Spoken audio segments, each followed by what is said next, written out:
Land Rover actually tried to help us, lo and behold. Sorry, we're probably shouldn't be swearing. That's the intro. Are you coming to do? I'm lost. Don't fucking kill me. I'm lost. You're lost. Yeah.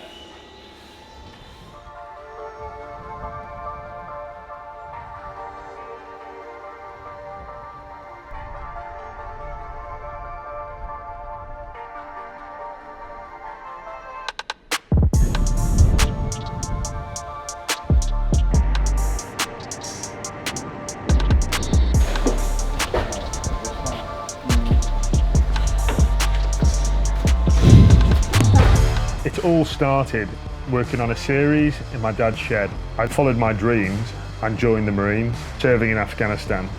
Defenders were always part of me. So here we are, building custom machines with my awesome team in Shropshire. We are Mahker.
Hi guys, I'm Dave for those of you who don't know me, and welcome to my channel. This is Mahker and we're located in Shropshire and we build Land Rovers.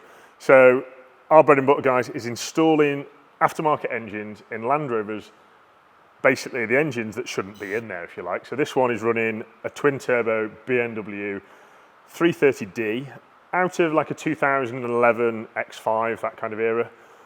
Over here we've got, this is Project Ninja. This is literally nearly completed. As you can see, this car is certainly something else. This is tested myself and my team to the absolute max, cramming everything in there with a performance turbo, performance exhaust system, performance cooling package, the monstrous red winch on the front, and let's say the most comfortable handling pack you can possibly purchase. So this car here is off to get some basically clear protection on the paint. So it's had a lovely paint job in Santorini black, and the client's asked us if we can protect it. So it's off to Telford Monday morning to have that protection done. Yeah, sure.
So, Scram 90. So this car here, me and Mauro sat down last week and we decided, you know what can we call this car? This car is going to Scram Africa next year, and it's all about, you know, reliability, strength.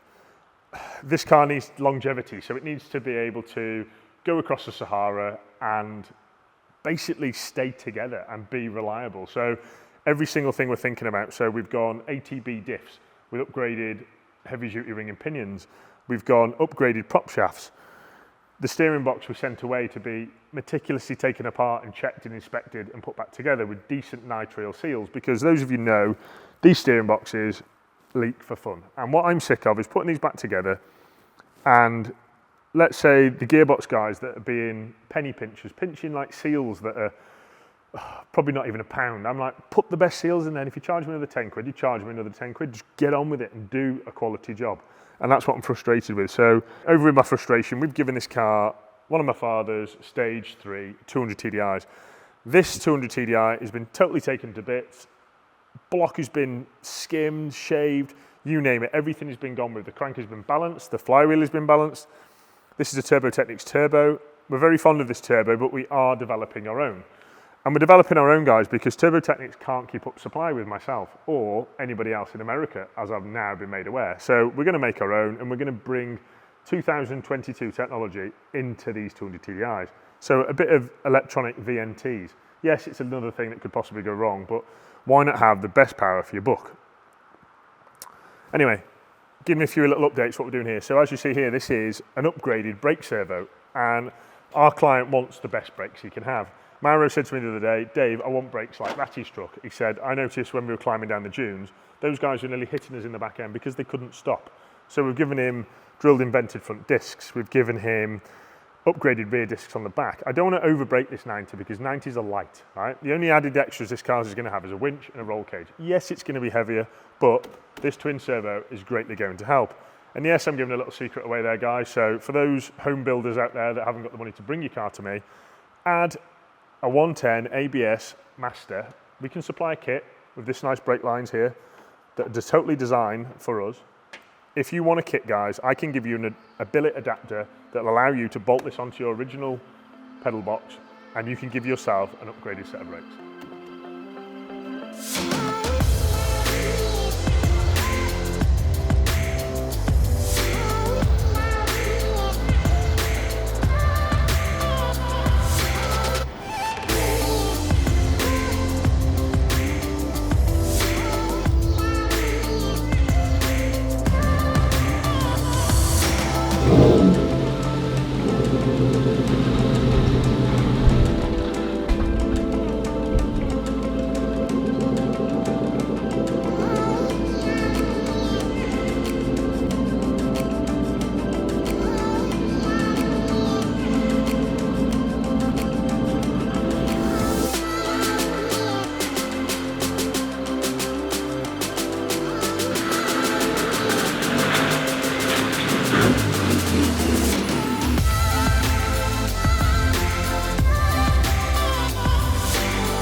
bike road. We're going to 4-5.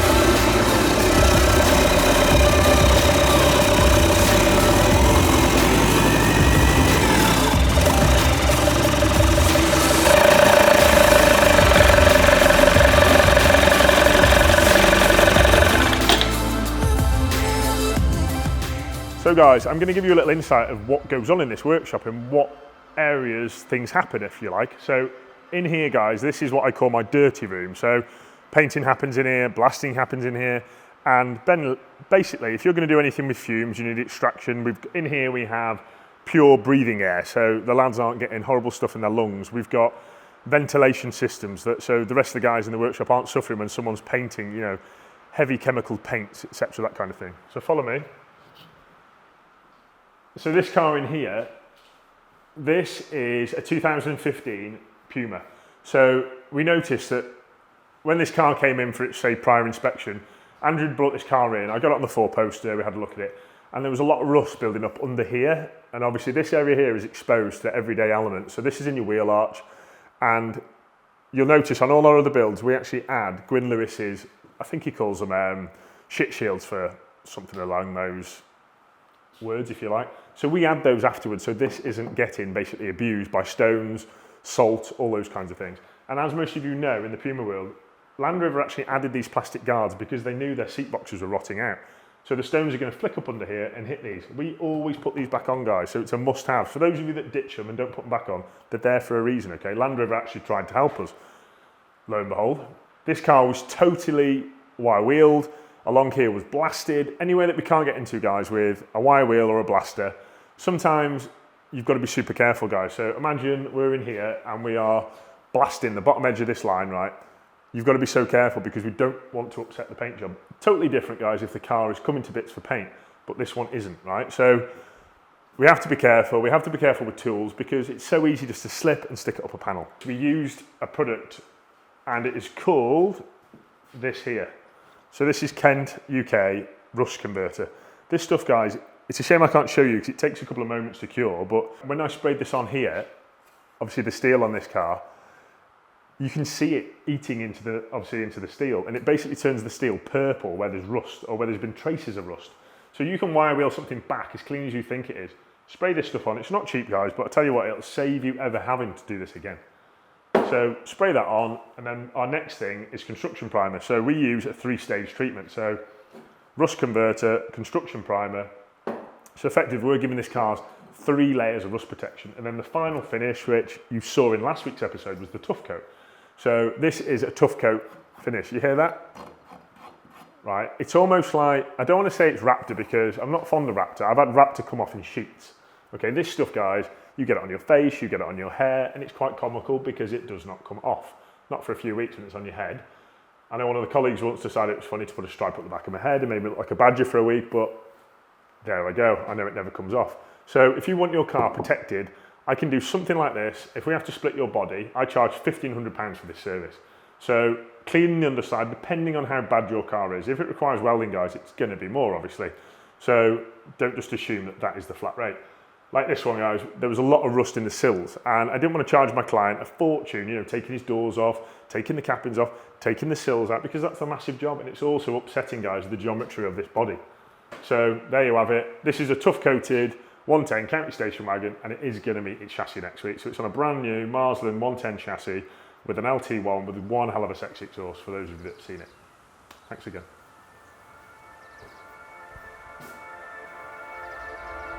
I don't want to come and see me cut leather up, do those.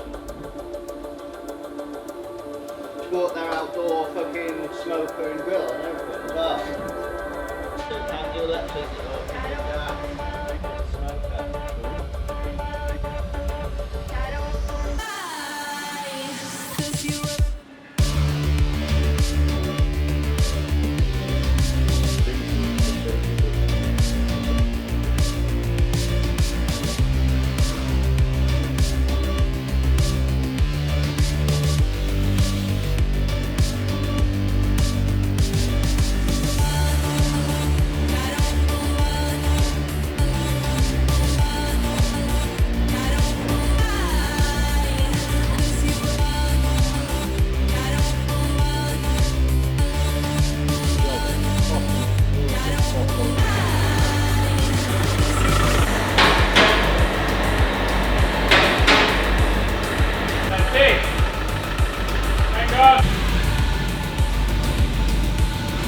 forward.